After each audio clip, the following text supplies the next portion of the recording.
Hey YouTube, Israel here today with another knife review. Today I have the Columbia River knife and tool, Ryan 7 is the name of this knife. And this knife, well, first of all, let me say this is a $20 knife. So this is for those people that need a heavy duty beater knife and you're on a tight budget. And you know, it's not a glamorous knife, so it'll probably be a short and sweet review. But I think it'll be useful if you're looking for something, a knife to use and abuse. You see the very deep finger choil there, and these are Zytel handle scales with these cutouts here, the diagonal cutouts for extra grip. Right, and it is a liner lock mechanism. It's a semi-open construction. You see the spacer right there, and there's a lanyard hole there. Now the opening is via these giant thumb studs, and they're not really thumb studs because you don't use them like a thumb stud. You actually press your thumb onto the top of them, okay, and then you open it that way. All right, so I don't know what you would call those necessarily. And you see it is a partial hollow grind. The bevel is way down there. Okay, the primary bevel is way down there, which means there's more material up here, and it just makes the blade basically more durable, stronger. And you see it does have a dark gray coating, right? And that the steel on this is 8CR14 MOV. Okay, so very similar steel to basically what the Spyderco Tenacious or the Kershaw Tremor is made out of. That is a Chinese stainless steel. And you know, I'll be honest with you, it's on this knife, it's a crappy steel. Remember, it's a $20 knife, and you know, why do I say it's crappy? You know, with steels, it's not just the type of steel, but it's also like the heat treatment they use. Okay, and I can basically feel by touch that this is a pretty crappy version of that steel. Let me just say that. But at this price point, you know, you can't expect a rose garden. And notice that this is a drop. Well, it's a modified drop point because it starts to drop way back here. That's why they call it a modified drop point.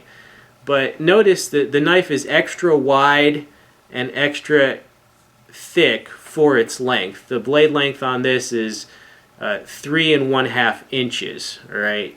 So, you know, what does all this mean? It basically means that this is an ugly but effective beater knife. This is for heavy-duty work and cutting tasks. Look at the nice belly there. Because it's extra wide, it just gives you a fuller belly, right? So you could get a lot of work done with this knife, right? And yeah, it is crappy steel. You're gonna have to resharpen it when you're done. And the handle gives you a good grip too. This knife, you know, it's not meant to be easy to carry. I don't know the exact weight, but as you can imagine, it's fairly heavy because it's about twice as wide as most knives of the same length. Right, but I don't think this is meant necessarily as EDC.